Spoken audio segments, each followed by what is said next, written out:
ஆண்டவராகிய இயேசு கிறிஸ்துவின் இனிய நாமத்தினாலே உங்களை நான் வாழ்த்தி வரவேற்கிறேன். இந்த நவம்பர் மாதத்தின் முதல் தேதியிலே தேவ சமூகத்தில் வந்து ஆண்டவர் முகத்தை தேடி வந்திருக்கிற உங்களை ஆண்டவர் அதிகமாய் ஆசீர்வதிப்பாராக என்று வாழ்த்துகிறேன். ஆண்டவருக்கே மகிமை உண்டாவதாக. ஹல்லேலூயா. இந்த வருடத்திலே ஆண்டவர் நாம் 10 மாதங்களை கடந்து 11வது மாதத்தில் பிறவிக்க செய்த எல்லா தயவுக்காக எல்லாம் அப்படியே கரங்களை உயர்த்தி ஆண்டுக்கு மகிமை செலுத்துவோமா? Praise the Lord. Hallelujah, hallelujah, hallelujah. எத்தனையோ தண்ணீரை கடக்கும்படி செய்திருக்கிறார், ஆறுகளை கடக்க செய்திருக்கிறார், அக்னியை கடக்க செய்திருக்கிறார். 10 மாதங்கள் நடத்தின தெய்வம் இந்த 11வது மாதத்திலும் அதை காட்டிலும் மேலாக கர்த்தர் நம்மை நடத்துவார். Hallelujah, hallelujah. Praise the Lord. Amen. ஆண்டவருக்கு மகிமை செலுத்துகிறேன். கர்த்தர் தாமே உங்களை ஆசீர்வதிப்பாரா. அப்படியே கண்களை மூடி ஜெபம் பண்ணுவோம். ஆண்டவர் இந்த நாளிலே நம்மோடு பேசுகிற வார்த்தைகளுக்காக, வாக்குத்தத்தத்துக்காக விசுவாசிங்க. கர்த்தர் என்னோடு பேசுகிறான்னு நம்புங்க. சோத்தர் இதன்படி இந்த மாதம் முழுக்க நடத்துவார்னு விசுவாசிங்க. இஸ்ரவேலுக்கு அவர் கொடுத்த வார்த்தைகளில் ஒன்றும் தவறி போகவில்லை, எல்லாம் நிறைவேறிற்று. அப்படி வாக்கு மாறாத தெய்வம் இந்த நாளிலும் ஒரு வாக்குத்தத்தை கொடுத்து இந்த மாதமும் நடக்குவார். ஒவ்வொருவருக்கும் உரிய வாக்குத்தத்தமாக கொடுத்து நடத்துவார். விசுவாசிப்போம். அல்லேலூயா. கண்டுன்னை அழைத்தவர் கரம் அதை பார கைவிடாதிருப்பார். கண்டுன்னை அழைத்தவர் கரம் அதை பார கைவிடாதிருப்பார். ஆண்டுகள் தோறும் அவர் உனக்களித்த ஆசைகளை எண்ணிப்பார். ஆண்டுகள் தோறும் அவர் உனக்களித்த ஆசீர்களை எண்ணிப்பார், எண்ணிப்பார். இல்லை, கைத்தட்டி பாருங்க. அதை என்றும் என்றும் எண்ணிப்பார், அதை என்றும் என்றும் எண்ணிப்பார். காப்பார், உன்னை காப்பார், காத்தவர் காப்பார், இன்னும் இனிமேல் காத்திடுவார். கலங்காதே மனமே, காத்திடுவார். இஸ்ரவேலுக்கு வாக்குப்படி இன்ப கானான் அளிக்கவில்லையோ? இஸ்ரவேலுக்கு வாக்குப்படி இன்ப கானான் அளிக்கவில்லையோ? இப்போதும் அவர்களை நிர்மூலம் செய்வதின் பின்னும் இறங்கவில்லையோ? உண்மைதானே? ஆமென்.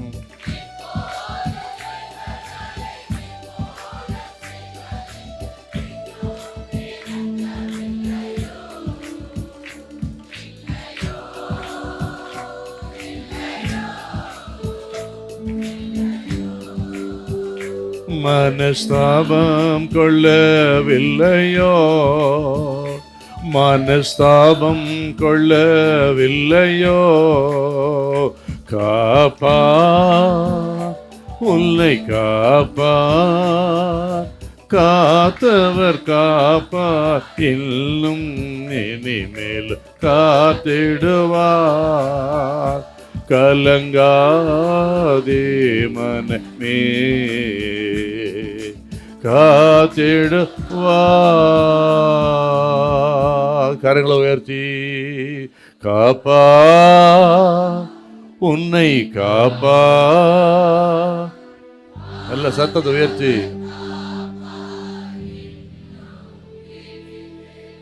காத்திடுவார்.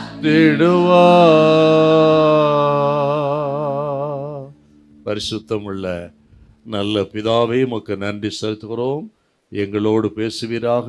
பரிசுத்த ஆவியானவரின் திருக்கரத்தில் அர்ப்பணிக்கிறோம். இயேசு கிறிஸ்துவின் மூலம் நல்ல பிதாவே, ஆமென். இந்த நாளிலும் ஆண்டவர் நம்மோடு பேசுகிற, நமக்கு கொடுக்கிற வாக்குத்தத்தம் என்னன்னா, 1 சாமுவேல் 12ஆம் அதிகாரம் 22 கர்த்தர் இப்படி சொல்றாருங்க. கர்த்தர் தம்முடைய மகத்துவமான நாமத்து நிமித்தம் தமது ஜனத்தை கைவிட மாட்டார். அல்லேலூயா.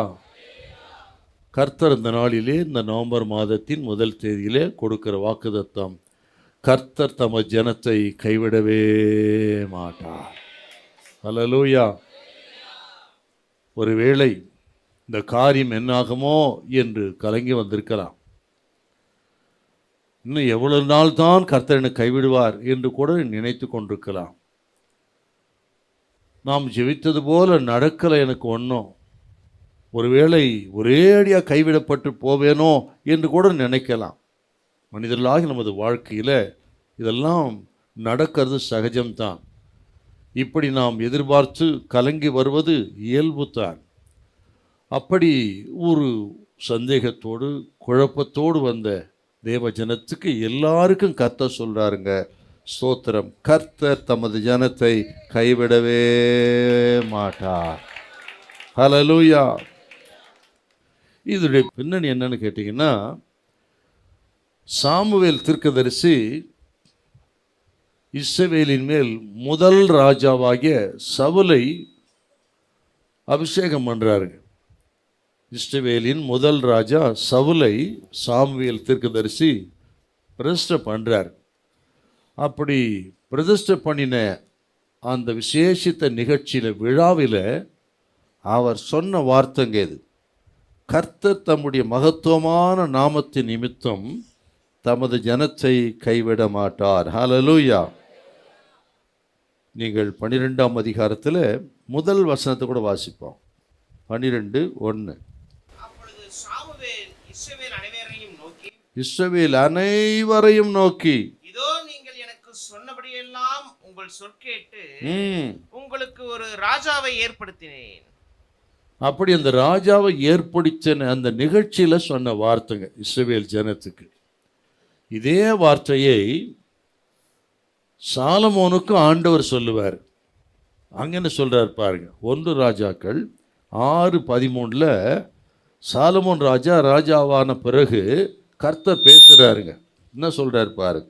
6:13. இஸ்ரவேல் புத்திரர் நடுவிலே வாசம் பண்ணி என் ஜனமாகிய இஸ்ரவேலை கைவிடாதிருப்பேன் என்றார். இஸ்ரவேல் புத்திரர் நடுவிலே நான் வாசம் பண்ணி என் ஜனமாகி இஸ்ரவேலை கைவிடாதிருப்பேன் என்று ஆண்டவர் தமது ஜனத்தை கைவிட மாட்டார் என்பதை சாமுவேலும் சொல்றாரு, இங்கே ஆண்டவரும் சாலமோனுக்கு சொல்றாரு.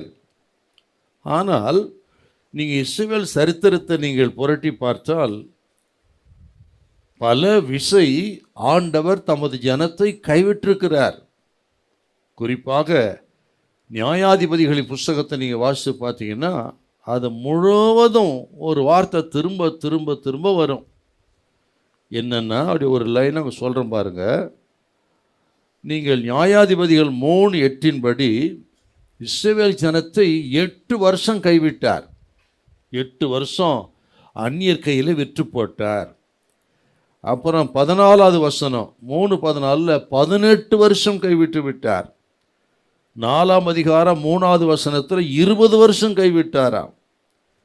அப்புறம் 6ஆம் அதிகாரம் 1 வசனத்தில் 7 வருஷம், 10:8 18 வருஷம், 13:1 40 வருஷம்.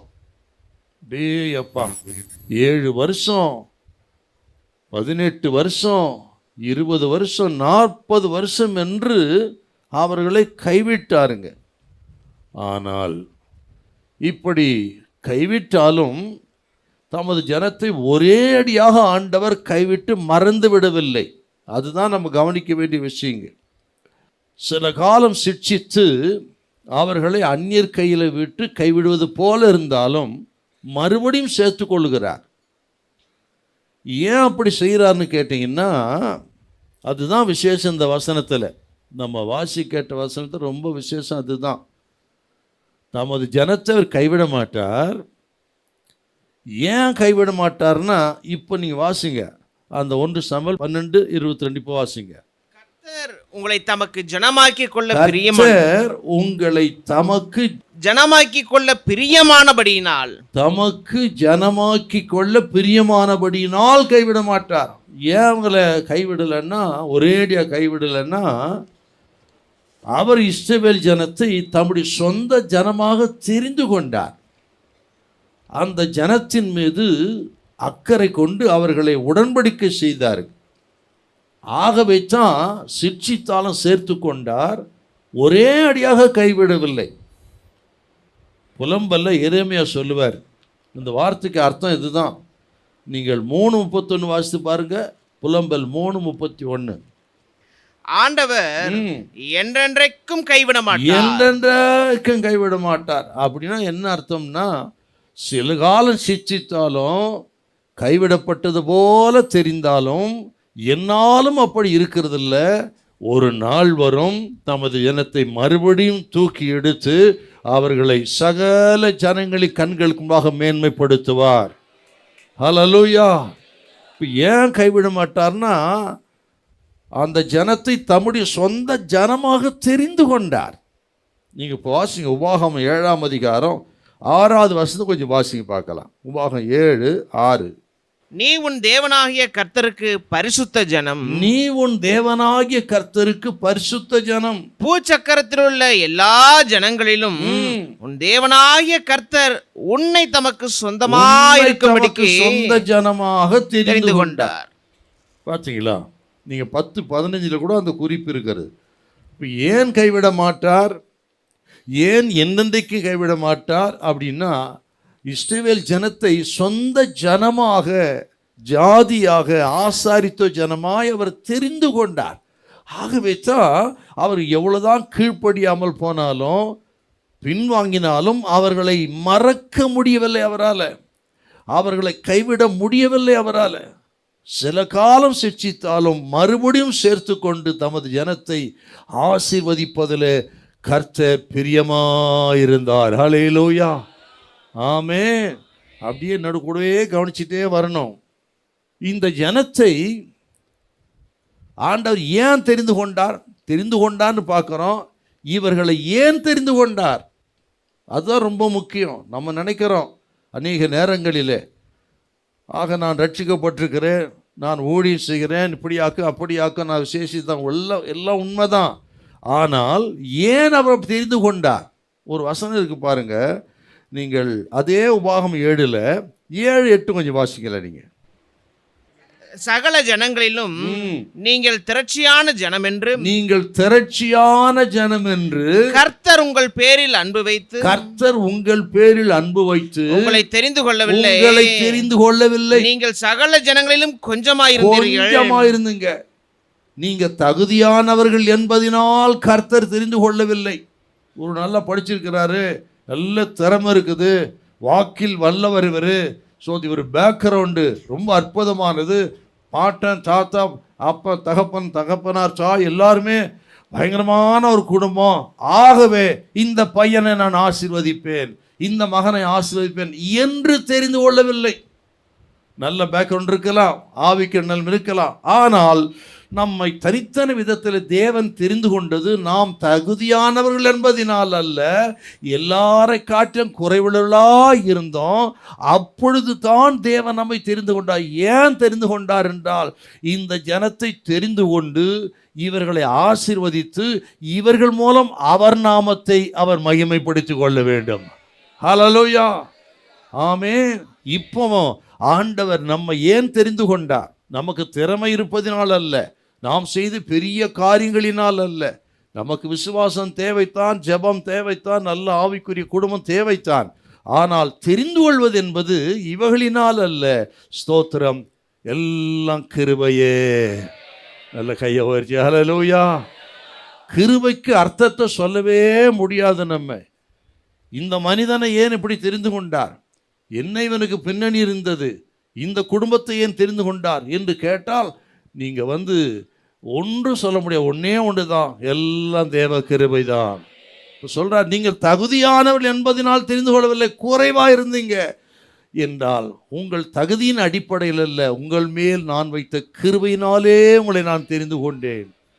நான் ரொம்ப விசுவாசிக்கிறப்போ இந்த 10 மாதத்திலே கர்த்தர் நமக்கு ஜீவனை கொடுத்து பலத்தை கொடுத்து இவ்வளவு தூரம் நடத்தினார் என்றால் நமது தகுதியினால் அல்ல. ஹல்லேலூயா. நம்மேல் வைத்த கிருபை. ஹல்லேலூயா. ஆமென். ஜெபம் தேவைதான், விசுவாசம் தேவைதான். ஆனால் அவர் கிருபைதான் 10 மாதம் நடத்தி வந்திருக்கிறது. நம்மோடு கூட இருந்த எத்தனையோ பேர் இல்லை. ஸ்தோத்திரம். பலசாலிகள் இல்லை, பராக்கிரமசாலிகள் போய்விட்டார்கள். ஸ்தோத்திரம். எத்தனையோ விபத்துகள், ஆபத்துகள். ஸ்தோத்திரம். ஆக கடந்த நாளிலே வாசித்தேன் நான், போன பஸ்ஸு தீப்பிடிச்சு 20 பேர் பஸ்ஸோடு எலும்பு கூட ஆயிட்டான் இல்லையா? நெரிசலில் சிக்கி 41 பேர் போயிட்டான். இப்படி பார்த்தீங்கன்னா எங்கும் மரண ஓலங்கள், விபத்துகள், ஆபத்துகள். இப்படிப்பட்ட பொல்லாத உலகத்தில் கர்த்தர் நமக்கு ஜீவனை கொடுத்து நடத்துகிறார் என்றால் எல்லாம் ஒரு கிருபைதான். கர்த்தர் இப்போ சொல்றாருங்க, அந்த கிருபை இந்த மாதத்தில் உங்களை நடத்தும், அதை காட்டில மேலாக நடத்தும். கர்த்தர் உங்களை கைவிட மாட்டார். ஹல்லேலூயா. அவர் என்றென்றைக்கும் கைவிட மாட்டார். ஹல்லேலூயா. அவர் இந்த இஸ்ரவேல் ஜனத்தை தெரிந்து கொண்டதுக்கு இன்னொரு நோக்கம், அவர் நாமத்தை மகிமைப்படுத்திக் கொள்ள மட்டுமல்ல, இந்த ஜனத்தை முழு உலகத்துக்கு ஆசீர்வாதமாக வைக்க வேண்டும். அதுதான் அவரது நோக்கங்க இல்லையா? ஆசீர்வாதத்தின் வாய்க்காலாக வைக்க வேண்டும். The channel of blessings. Israel ஜனம்தான் முழு உலகத்துக்கும் ஆசீர்வாதம். ஏனென்றால் அவர்கள் மூலமாகத்தான் வேதம் நமக்கு கிடைத்தது. அவர்கள் மூலமாகத்தான் நமக்கு ஆலய முறைமைகள் கிடைத்தது. அவர் மூலமாகத்தான் சோத்திரம் தேவகுமாரன் இயேசு உலகத்துக்கு வந்தார். ஹல்லேலூயா. அவர்களை முழு உலகத்துக்கும் ஆசீர்வாதம் வைத்தா. அதுக்காகத்தான் தெரிந்து கொண்டா. இப்பவும் கர்த்தர் சொல்றாருங்க, இந்த நவம்பர் மாதத்திலே தேவன் நம்மை தெரிந்து கொண்டது நீங்கள் அநேகருக்கு ஆசீர்வாதமாக இருக்கும்படியாக, அநேகருக்கு கொடுக்கிறவர்களா இருக்கும்படியாக, அநேகரை கை தூக்கி விடுவதா இருக்கும்படியாக தேவன் உங்களை தெரிந்து கொண்டிருக்கிறார், ஆசீர்வதித்திருக்கிறார். அவர் உங்களை கைவிடவே மாட்டார். ஹல்லேலூயா. ஆமென். இஸ்ரவேல் ஜனம் எத்தனையோ விஷயம் கீழ்ப்படியாமல் போனால் ஆனாலும் விடலை பாருங்க. காரணம், அவரால் தெரிந்து கொள்ளப்பட்ட ஜனம். ஆகவே தான் நீங்கள் ஓசியா 6:1, ஏசாயா 44:21 ரொம்ப அற்புதமான வசனம். 6:1 மட்டும் வாசிக்க பார்க்கலாம் ஓசியாவில். கர்த்தரிடத்தில் திரும்புவோம் வாருங்கள், நம்மை பீறினார் அவரே நம்மை குணமாக்குவார், நம்மை அடித்தார் அவரே நம்முடைய காயங்களை கட்டுவார். அந்த அளவுக்கு இந்த ஜனத்தை விட்டு பிரியவருக்கு மனசு இல்லைங்க. இன்னொரு வார்த்தை சொல்லுவார் பாருங்க, ஏசாயா 44:21, நான் உன்னை மறப்பதில்லை, நீ என்னால் மறக்கப்படுவதில்லை, நீ என்னுடைய தாசன். இந்த வார்த்தையை நான் வாசிக்கும் பொழுதெல்லாம் இருதயத்தில் அப்படியே சந்தோஷம் பொங்குங்க. அவர் எப்பொழுதுதான் நம்ம கர்த்தருக்கு விரோதமாக செயல்பட்டாலும் நம்ம விட்டு பிரிவதற்கு அவருக்கு மனமே இல்லை. ஸ்தோத்திராகவே சொல்ல, உன்னை நான் எப்படி எப்பிராயுமே உன்னை நான் எப்படி கைவிடுவேன், எப்படி உன்னை நான் மறப்பேன், உண்மை எப்படி ஆத்மாவை போல் ஆக்குவேன். ஆத்மா என்று சொன்னால் சோதம் குமார் அழிந்த இடத்துல ஒரு ஊர். அப்படி அது அழிந்தது போல உன்னை எப்படி நான் அழிப்பேன். அவரால் பிரியவும் முடியல, அழிக்கவும் முடியல, சிர்ச்சித்தாலும் சேர்த்து கொள்ளுகிறார். அதைத்தான் புலம்பல்ல வாசிக்கிறோம், அவர் என்றென்றைக்கும் கைவிட மாட்டார். ஹல்லேலூயா. அருமையான கர்த்தருடைய பிள்ளைகளே, ஆண்டவராகிய இயேசு கிறிஸ்து நம்மை தெரிந்து கொண்டார். பழைய ஏற்பாட்டு காலத்தில் இஸ்ரவேல் ஜனத்தை தேவன் தெரிந்து கொண்டார். புதிய ஏற்பாட்டு காலத்தில் சோத்திரம் ஆண்டவர் இயேசு நம்மை எப்படி தெரிந்து கொண்டாரா? நீங்கள் 1 கொரிந்தியர் 6:20 கொஞ்சம் வாசிங்களேன். 1 கொரிந்தியர் 6:20. கிரயத்துக்கு கொல்லப்பட்டீர்களே, ஆகையால் தேவனுக்கு உடையவைகளாகிய உங்கள் சரீரத்தினாலும் உங்கள் ஆவியினாலும் தேவனை மகிமைப்படுத்துங்கள். நாம் எப்படி தெரிந்து கொள்ளப்பட்டோமா? ஸ்தோத்திரம். இயேசு கிறிஸ்துவின் விலையேறப்பட்ட இரத்தத்தை சிந்தி அந்த இரத்தத்தின் மூலமாக தெரிந்து கொள்ளப்பட்ட விலையேறப்பட்ட மக்கள் என்றா எவ்வளவு விசேஷமான ஜனையா. இயேசுவை விசுவாசித்து, அந்த இரத்தத்தை விசுவாசித்து, சிலுவை மரணத்தை விசுவாசித்து, அதன் அடிப்படையில் ரட்சிக்கப்பட்ட ஜனத்தை குறித்து தான் சொல்லப்பட்ட வார்த்தை. நீங்கள் கிரயத்துக்கு கொல்லப்பட்ட ஜனம், அவர் ரத்தத்தால் மீட்கப்பட்ட ஜனம். பழைய ஏற்பாட்டு காலத்தை கூட பஸ்காட்டு ரத்தத்தால் தான் மீட்கப்பட்டார்கள். ஆனால் புதிய ஏற்பாட்டு காலத்தில் நாம் யார் என்றால் இயேசு கிறிஸ்துவின் ரத்தத்தினால் மீட்கப்பட்ட ஜனம். ஹல்லேலூயா. நம்மை எல்லாமலர்கள் பூரணராகாதபடிக்கு நமக்கு விசேஷமான ஒன்றை வைத்திருந்தார் என்றால் அதுதான் ரட்சிப்பு. ரட்சிப்பை அற்பமா நினைக்கிறோம் நம்ம அநேகர். ஆனால் கவனிங்கள், ரட்சிக்கப்பட்ட ஜனத்தை சொந்த ஜனத்தை கொண்டு தெரிந்து கொண்டா. இப்படி தெரிந்து கொண்டதுனால தான் கர்த்தர் சொல்றாரு, என் ஜனத்தை நான் கைவிடவே மாட்டேன். இல்ல, கையை உயர்த்தி ஹல்லேலூயா. ஆமென். அவர் நாம மகிமைக்காக தெரிந்து கொண்டார். நாம் அநேகருக்கு ஆசீர்வாதமாக இருக்கும்படி தெரிந்து கொண்டார்.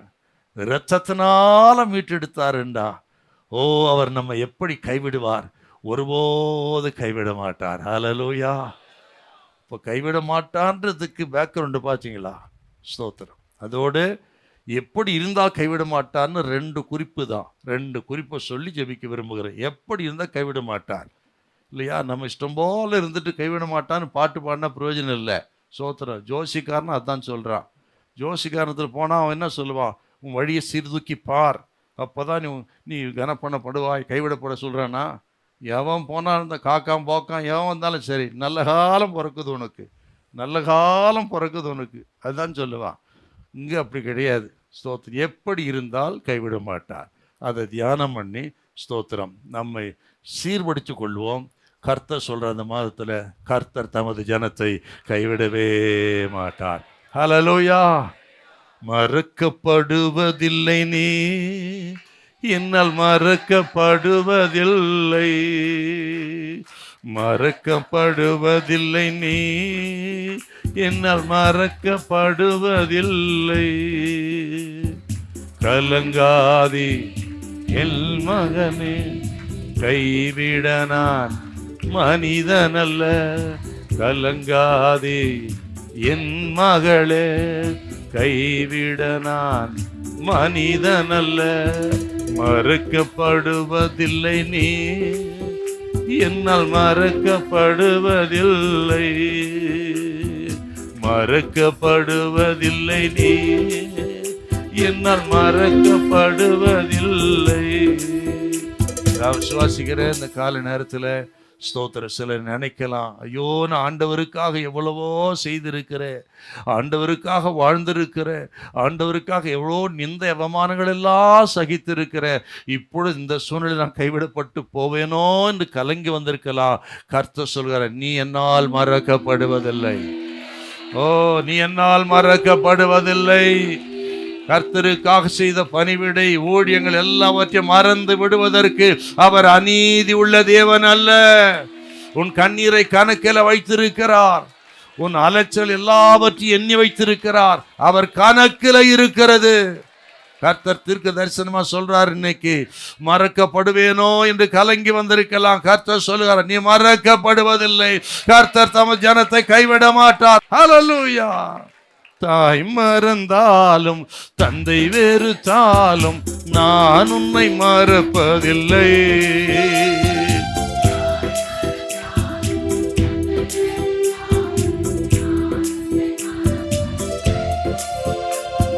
கண் முன்னே நீதானே,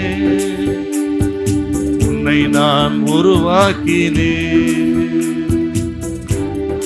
தாயின் கர்ப்பத்திலே கர்த்தர் உன்னை தெரிந்து கொண்டார். உன்னை கைவிட மாட்டார். கலங்காதே என் மகனே, கைவிட நான் மனிதனல்ல. கலங்காதே என் மகளே, கைவிட நான் மனிதனல்ல. மறக்கப்படுவதில்லை நீ, என்னால் மறக்கப்படுவதில்லை. மறக்கப்படுவதில்லை நீ, என்னால் மறக்கப்படுவதில்லை. தமது ஜனத்தை கைவிட மாட்டார் என்பதற்கு வேதத்தில் சொல்லப்பட்ட ஒரு பகுதி உங்களுக்கு நான் காண்பிக்க விரும்புகிறேன். அதிலிருந்து 2 குறிப்பை நம்ம பார்க்கலாம். இஸ்ரவேல் ஜனம் வனாந்தர யாத்திரையை கடந்து யோர்தானுக்கு அருகிலே வந்து விட்டார்கள். அந்த 40 ஆண்டுகளிலே யோசுவா காலேபை தவிர பழைய தலைமுறை யாரும் மரித்து விட்டார். இப்போ புதிய தலைமுறை. ஒருவேளை அவர்களுக்குள்ள பழைய தலைமுறை எல்லாம் மரித்து விட்டார்கள், இனி நம்ம நிலைமை என்னாகும் என்று கலங்கியிருக்கலாம். அவங்க ஒருவேளை அவர்களைப் போல நம்மையும் கைவிட்டு விடுவாரோ என்றெல்லாம் கூட நினைத்திருக்கலாம். ஆனால் அப்படி ஒரு கலக்கத்தோடு இருந்த காலகட்டத்தில் மோசே சொன்ன அற்புதமான வார்த்தையை உபாகமம் 31ஆம் அதிகாரம் 3 முதல் 6 வசனத்தில் நம்ம பார்க்க போகிறோம். உபாகமம் 31ல் 3 முதல் 6 வசனத்தை இதே வார்த்தை சொல்லுவார், நான் உங்களை கைவிட மாட்டேன் அப்படின்னு. எங்கே? கானானுக்கு போகிறதுக்கு முன்பு யோர்தானுக்கு இக்கரையிலே பக்தன் மோசேயின் மூலமாய் சொன்ன வார்த்தை. நம்பர் 1 என்னன்னா, இந்த வார்த்தைகளை வாசித்து பார்த்தால் யாரை கைவிட மாட்டார், எப்பொழுது கைவிட மாட்டார் அப்படின்னு பார்த்தீங்கன்னா, கர்த்தர் சொல்லுகிறார், நமக்கும் சேர்த்து சொல்லுகிறார். கர்த்தர் எதிரிகளுக்கு முன்பு உன்னை கைவிடவே மாட்டார். உன் சத்துருக்களுக்கு முன்பு, எதிரிகளுக்கு முன்பு உன்னை வீழ்த்த நினைக்கிறவர்கள், நீ வாழவே கூடாது என்று நினைக்கிறவர்கள், எந்த விதத்திலாக துரோகம் பண்ணி உன் ப்ரமோஷனை கெடுக்க நினைக்கிறவர்கள், உன் குடும்பத்தை கெடுக்க வேண்டும், வேறு இருக்க வேண்டும் என்று நினைக்கிற எந்த சத்துருவா இருந்தாலும் கர்த்தர் சொல்றார், இன்னைக்கு உன் சத்துருக்களுக்கு முன்பாக உன்னை அவர் கைவிடவே மாட்டார். ஹல்லேலூயா. ஏனென்றால் நீங்கள் அவரால் தெரிந்து கொள்ளப்பட்ட ஜனம். ஆகவே யாருக்கு முன் வெட்கப்பட்டு போக கர்த்தர் விடவே மாட்டார். விசுவாசிக்கிறீங்களா? இல்லை கையை உயர்த்தி. ஹல்லேலூயா. 31:6 வசனம். நீங்கள் பலங்கொண்டு திடமனதா இருங்கள். நீங்கள் பலங்கொண்டு திடமனதா இருங்கள். அவர்களுக்கு பயப்படவும் திகைக்கவும் அவர்களுக்கு அந்த வேண்டாம். கானானியருக்கு, ஏவியர், எபூசியர், எமோரியர் என்று சொல்லப்படுகிற அந்த கானானியருக்கு நீங்கள் பயப்படவும் திகைக்கவும் திகைக்கவும் வேண்டாம். உன் தேவனாகிய கர்த்தர் தாமே உன்னோட கூட வருகிறார். உன் தேவனாகிய கர்த்தர் தாமே உன்னோடு கூட வருகிறார். அவர் உன்னை விட்டு விலகுவதும் இல்லை. அவர் உன்னை விட்டு விலகுவதும் இல்லை. உன்னை கைவிடுவதும் இல்லை. உன்னை கைவிடுவதும் இல்லை.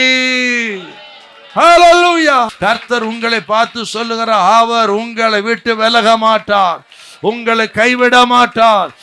இந்த நவம்பர் மாதம் 1 தேதியில் பலம் கொண்டு திடமானதாயிருங்கள், பலப்படுங்கள், தைரியப்படுங்கள். நம்ம அழைத்த தேவன் உண்மையுள்ளவர், நம்மை தெரிந்து கொண்டவர், ரத்தம் சிந்தினவர் உண்மையுள்ளவர், உங்களை என்றென்றைக்கும் கைவிட மாட்டார். மோசேயுடைய 120வது வயது இப்போ இதை சொல்லும் போது அவருக்கு 2வது வசனம் வாசிங்க பார்க்கலாம். இன்று நான் 120 வயதுள்ளவன், இனி நான் போக்கும் வருத்தமாய் இருக்க கூடாது. இப்போ 120 வயசாயிருச்சுங்க, அவருடைய அந்திம காலம்.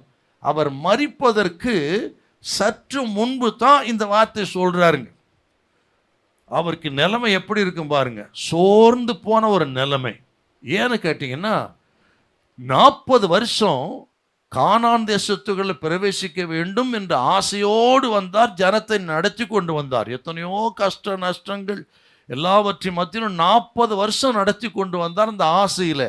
ஆனால் என்னாகும் 20ஆம் அதிகாரத்தில் வரும் பொழுது, கண்மலையை பார்த்து பேசுங்கள் என்று சொன்ன அடித்து விட்டா. அதன் விளைவு அங்கே சொல்லிட்டார், நீ கானானுக்குள்ள பிரவேசிப்பதில்லை அப்படின்னு சொல்லிட்டாருங்க.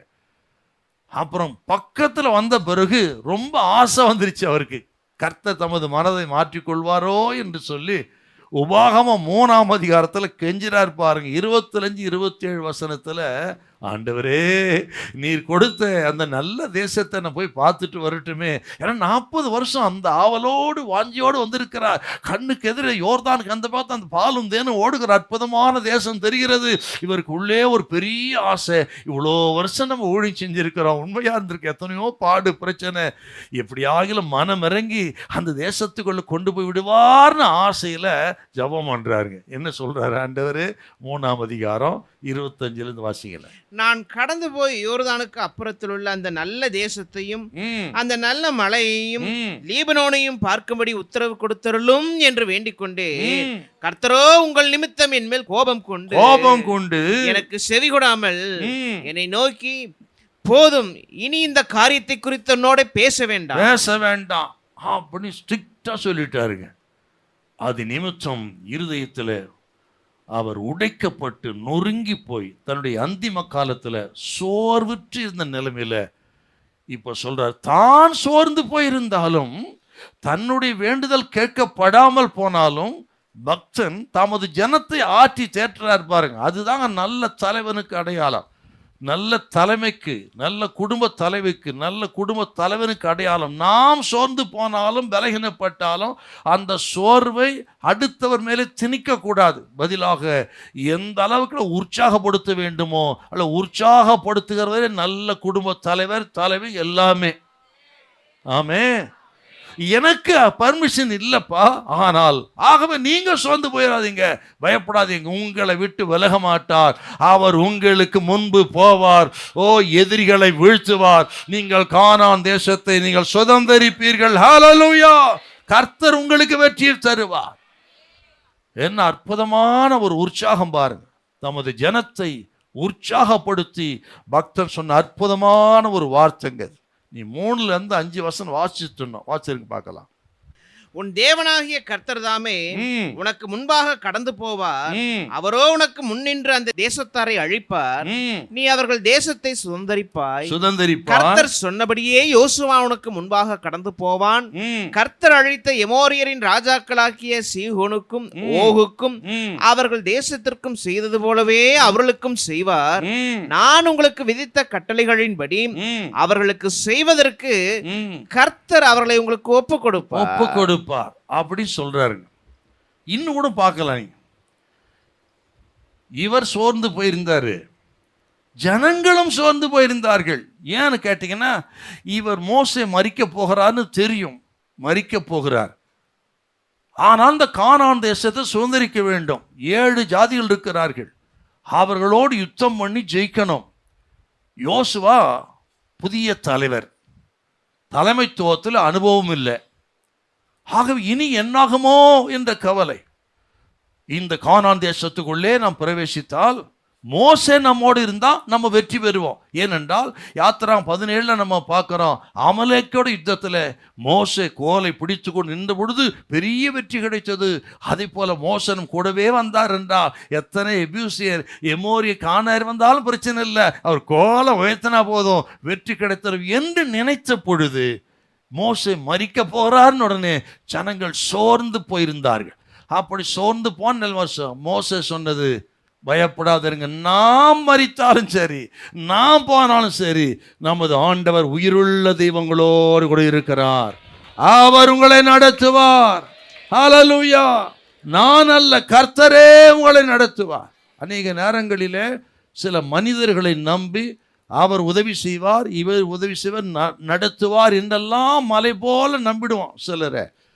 ஆனால் அவர்கள் கடைசி வரையில் அப்படி உதவி செய்ய மாட்டாங்க. ஆனால் கடைசியில் நமக்கு உதவி செய்து நடத்தக்கூடிய ஒரே வல்ல தெய்வம் நமது ஆண்டவர் இயேசுதான். ஹல்லேலூயா! கர்த்தர் சொல்ற, மனிதனை நம்பி ஏமாந்து வந்திருக்கலாம், இன்னைக்கு மனிதனை நம்பி கைவிடப்பட்டு வந்திருக்கலாம். கர்த்தர் சொல்ற, இன்னைக்கு மோசே போனாலும், யோசுவா போனாலும், தாவீது போனாலும், தானியேலும் போனாலும், நம்ம விட்டு போகாத ஆண்டவர் இயேசு நம்மோடு கூட இருக்கிறார். ஹல்லேலூயா! ஊழியர்கள் போகலாம், ஆனால் ஊழியம் தொடரும். ஹல்லேலூயா! அதுதாங்க சொல்றாரு, பயப்படாதீங்க, நான் போனாலும் பரவாயில்ல, கர்த்தர் உங்களுக்கு முன்பாக போவார், அவர் உங்களை நடத்துவார். ஹல்லேலூயா! ஆமென். Praise the Lord. இன்னொரு விஷயத்தை மனசில் வைக்கணும், ஆண்டவர் நம்மை கைவிட மாட்டார். எப்பொழுது? அதுதான் முக்கியமான விஷயம். எப்போ கைவிட மாட்டார்னா, அவர் நம்மோடு கூடவே இருக்கும்போது தான்.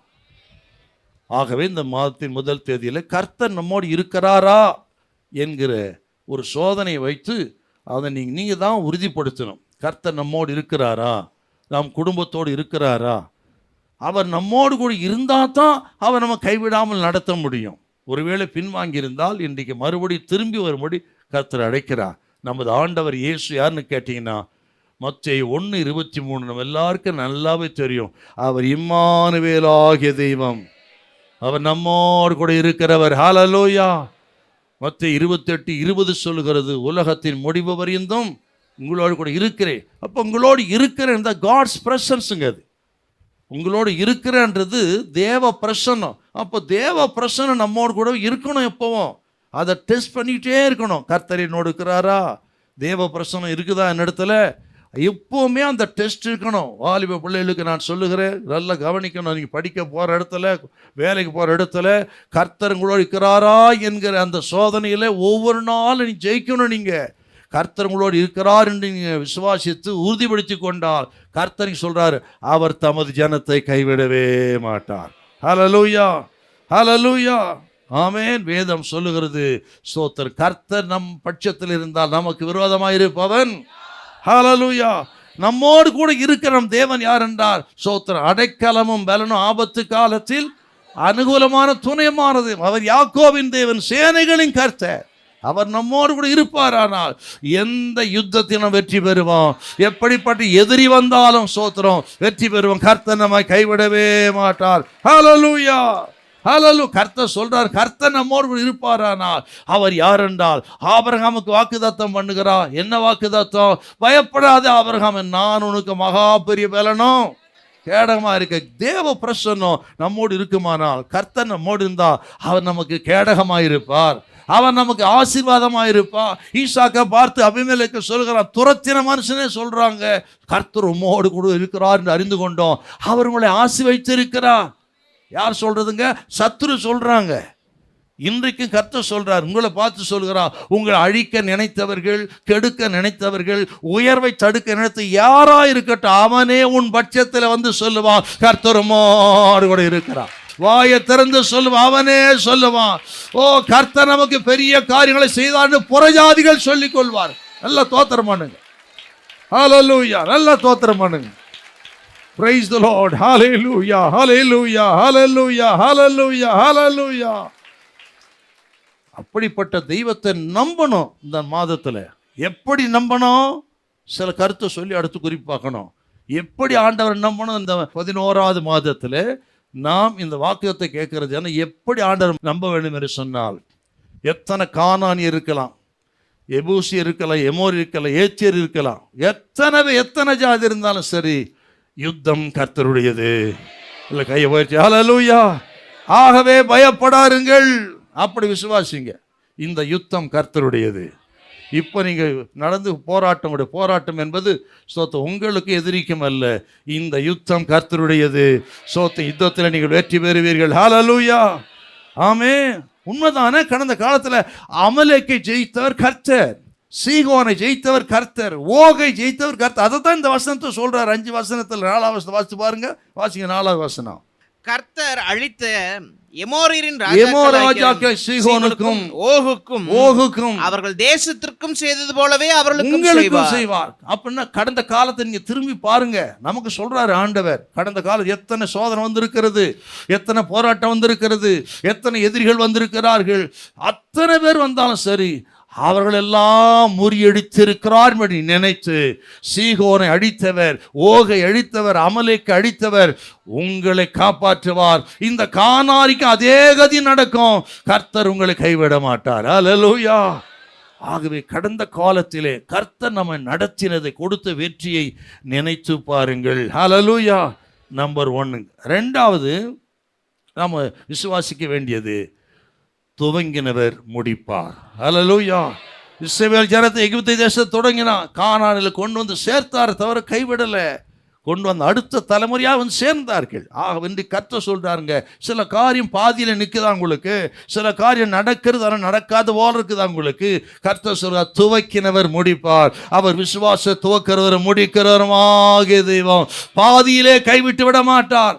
பரிசுத்தாவினால் ஏவி சொல்கிற, உன்னை பாதி வயதில் கர்த்தர் கைவிடவே மாட்டார். ஹல்லேலூயா. முற்ற முடிய ரட்சிக்க வல்லவராகிய கடைசி வரை உன் குடும்பத்தை நடத்துவார், உன் பிள்ளைகளை நடத்துவார், உங்கள் காரியங்கள் ஜெயமாயிருக்கும். இதை நீங்கள் விசுவாசிக்க வேண்டும். ஹல்லேலூயா. மூன்றாவது, அவர் செய்ய நினைத்தது தடைபடாது. எகிப்து தேசத்திலிருந்து கானான் தேசம் வருகிறவர் எத்தனை தடைகள், செங்கடல் ஆகட்டும், யோர்தான் ஆகட்டும், மாறாவாகட்டும், தண்ணீர் தாகமாகட்டுங்க, இத்தனை தடை வந்தாலும் சரி, ஒரு தடையும் இவர்களை தடுக்க முடியவில்லை. அவர் செய்ய நினைத்தது தடைபடாது. விசுவாசிக்கிறீங்களா? விசுவாசிக்கிறீங்களா? இந்த நவம்பர் மாதத்தை கர்த்தர் அவர் செய்ய நினைத்தது தடைபடாது. ஹல்லேலூயா. நாலாவது எப்படி விசுவாசிக்கணும்? அவர்களோடு இருப்பவர்களை காட்டிலும் நம்மோடு கூட இருக்கிறவர் அதிகம். ஹல்லேலூயா, ஹல்லேலூயா. இல்லை, கையை உயர்த்தி ஹல்லேலூயா. ஆகவே நீங்கள் வெட்கப்பட்டு போக விடவே மாட்டார். ஆமென். உம் நாமம் உயரணுமே, உம் அரசு வரணுமே, உம் விருப்பம் நடக்கணுமே, உம் நாமம்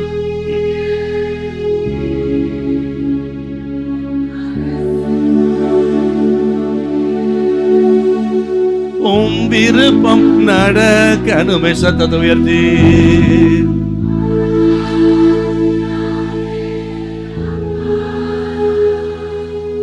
அப்பா பிதாவே அப்பா.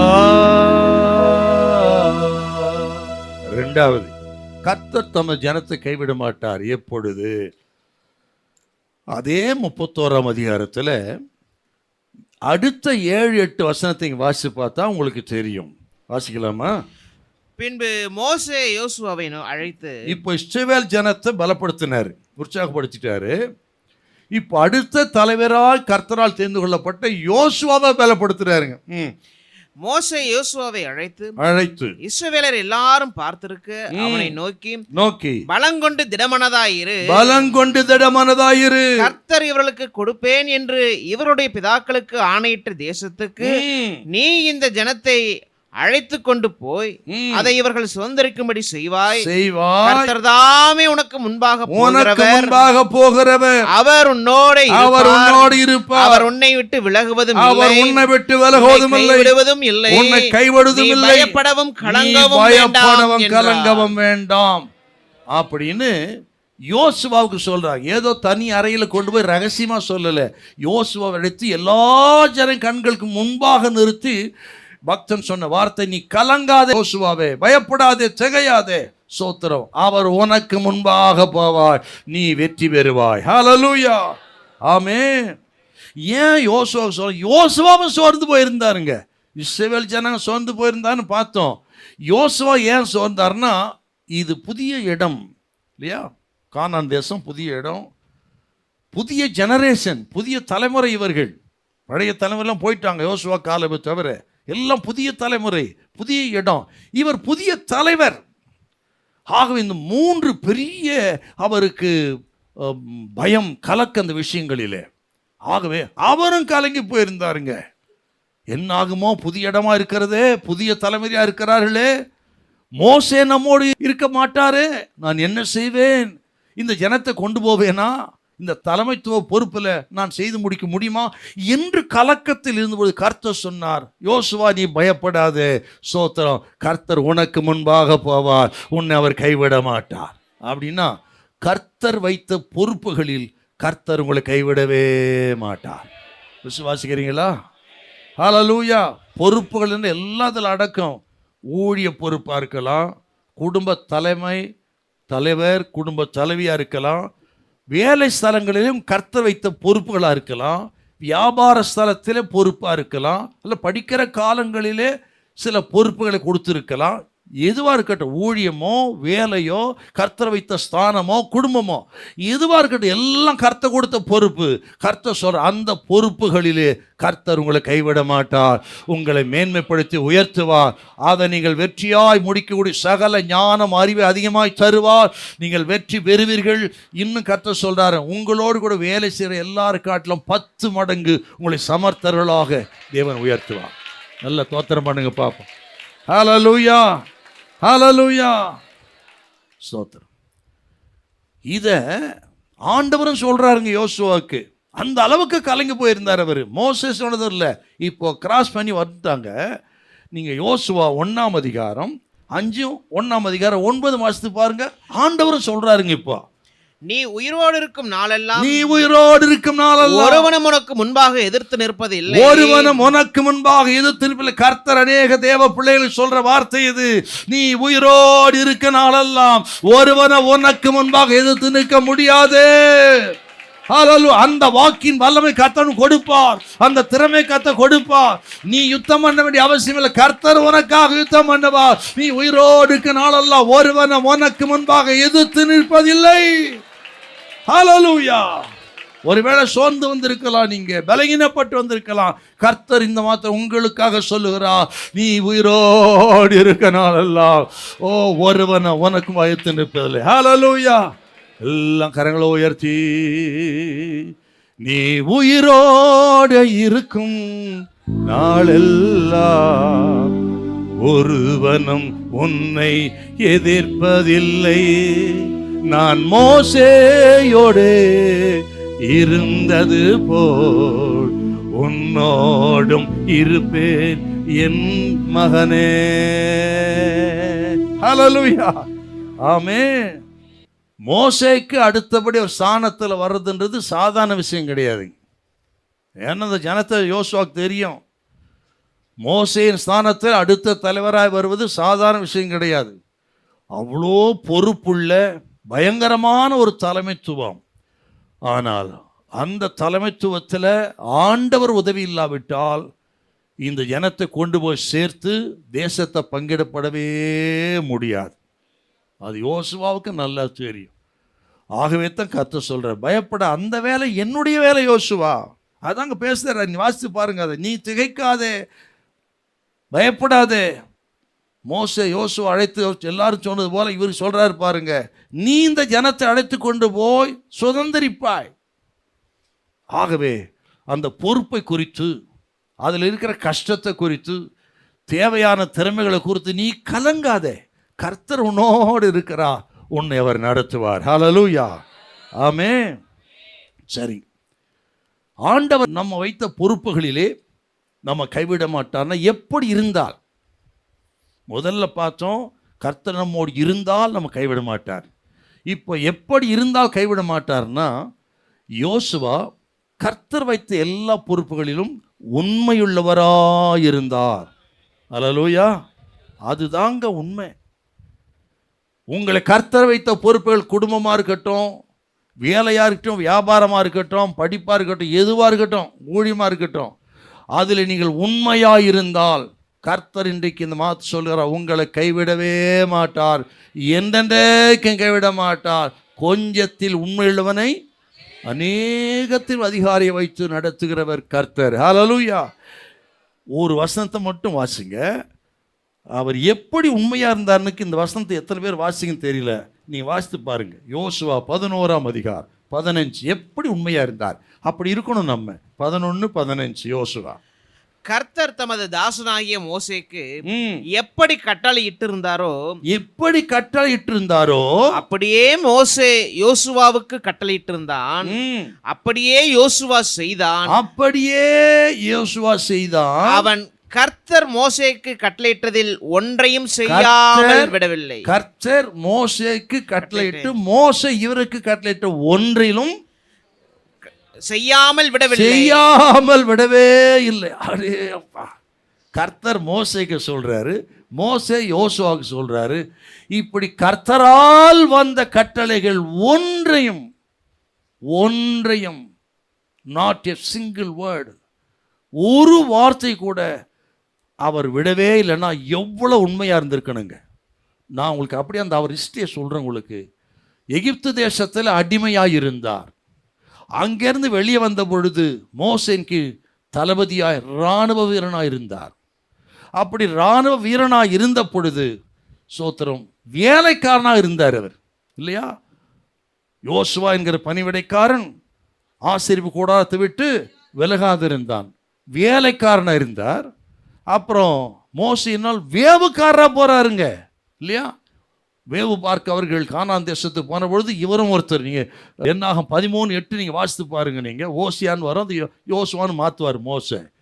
அப்படி வேவு பார்க்க போன இடமாகட்டும், அடிமையாக இருக்கட்டும், இராணுவ வீரனா, இராணுவ தளபதியா இருக்கட்டும், வேலைக்காரனா இருக்கட்டும், ஊழியக்காரனா இருக்கட்டும், வியாபகாரனா இருக்கட்டும், ஸ்தோத்திரம், எல்லா பொறுப்புகளிலும் உண்மையா இருந்ததின் விளைவு அடுத்த தலைவரா கர்த்தர் யோசுவாவை தெரிந்து கொண்டார். ஹல்லேலூயா.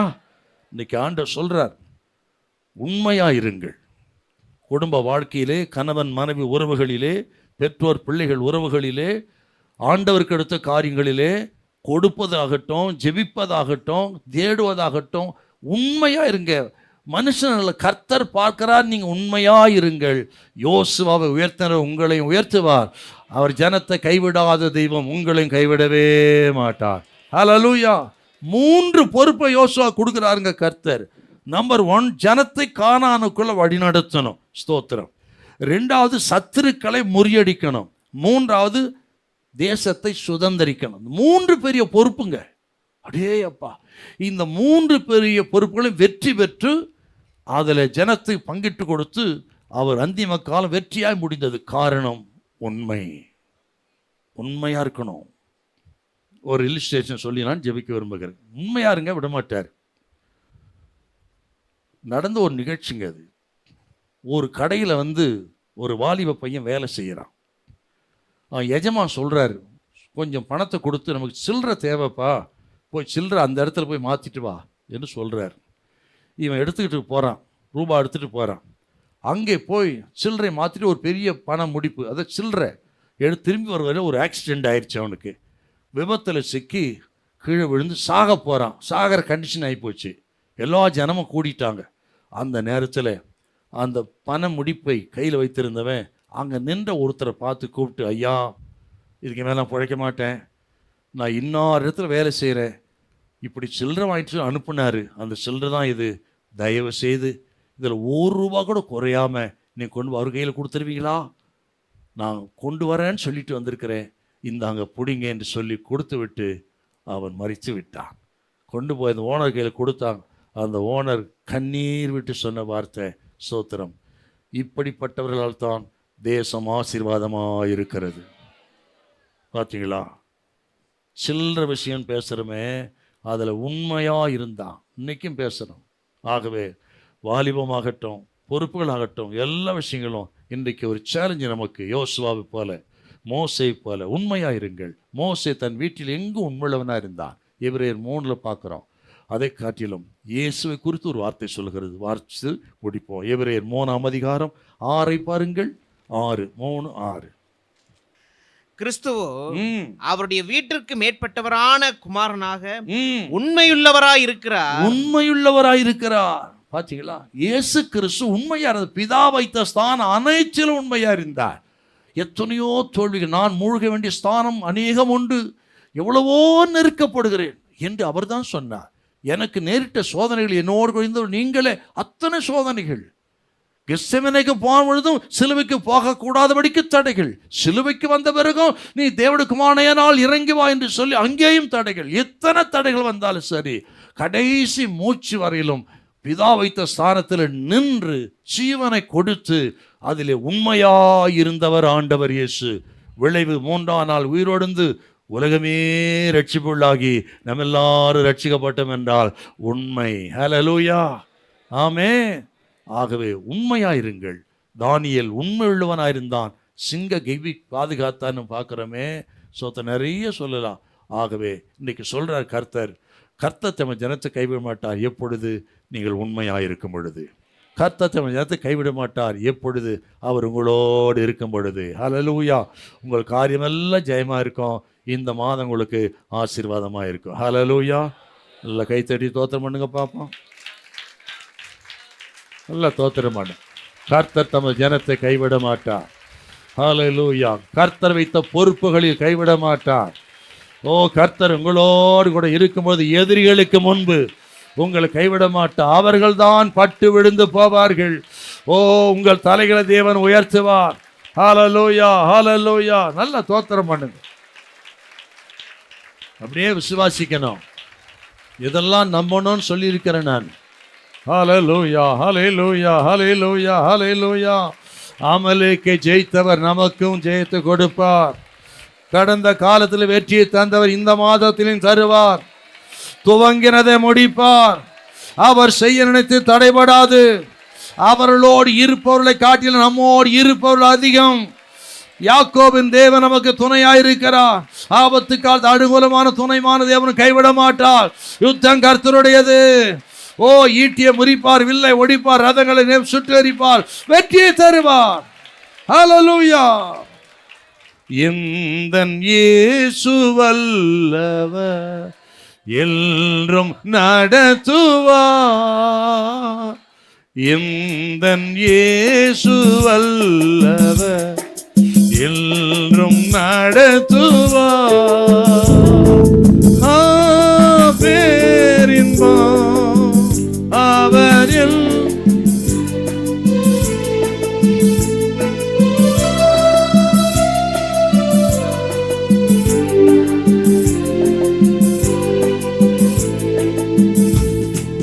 அனுதினம் அன்பருடன் இணைந்து செல்லுவே.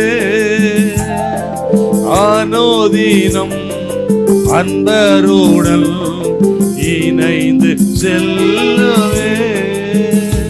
எல்லாம் எழுந்திருக்கலாமா? எல்லாம். ஜெயம் கொண்ட வேந்தனிவன், பாதாளம் யாவும் வென்றவரா. ஜெயம் கொண்ட வேந்தனிவன், பாதாளம் யாவும் வென்றவராம். வெற்றியுடன் முன் செல்லிட கிருபை நல்கிடுவார்.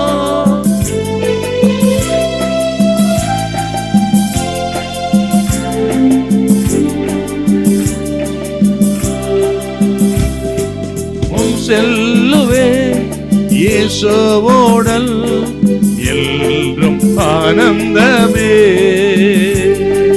முன் செல்லுவே வெற்றியுடன், என்றும் ஆனந்தமே. கரங்களை உயர்த்தி, எந்தன் இயேசு வல்லவர், என்றும் நடத்துவார். கர்த்தர் கொடுத்த வாக்கு தத்துவ கர்த்தரை ஸ்தோத்திரம் பண்ணுவோம். நல்ல ஸ்தோத்திரம் பண்ணுங்க. கர்த்தர் உங்களை கைவிடவே மாட்டார். ஸ்தோத்திரம் பண்ணுவோம். ஸ்தோத்திரம், ஸ்தோத்திரம், ஸ்தோத்திரம். பொருளாதாரத்துல கைவிட மாட்டார். சரீர சுகத்துல கைவிட மாட்டார். படிப்பில கைவிட மாட்டார். வேலை ஸ்தலத்துல கைவிட மாட்டார். ஊழியத்தில் கைவிட மாட்டார். ஹல்லேலூயா. உங்க காரியம் ஜெயமாயிருக்கும். பரிசுத்தமுள்ள நல்ல பிதாவே, உமக்கு நன்றி செலுத்துகிறோம். கர்த்தர் தமது ஜனத்தை கைவிட மாட்டார் என்று சொன்ன நல்ல வார்த்தைக்காய் ஸ்தோத்திரம். நவம்பர் மாதத்தில் அப்படி ஆசீர்வதித்து உமது பிள்ளைகளை தொடர்ந்து நடத்தும் கர்த்தார்.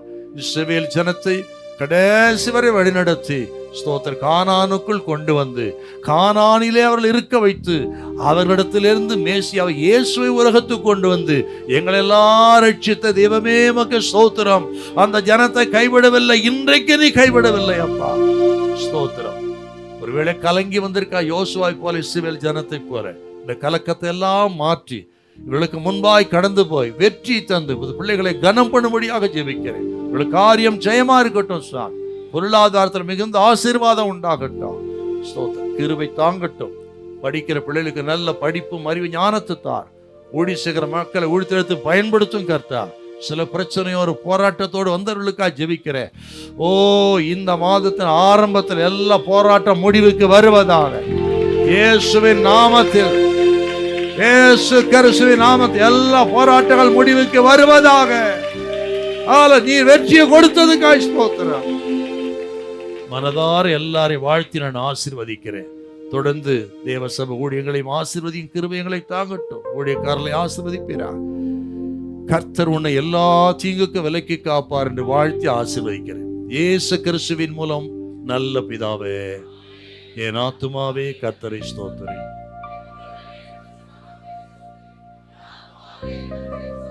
கர்த்தர் செய்த சகல புகழை மறவாதே. ஆம்.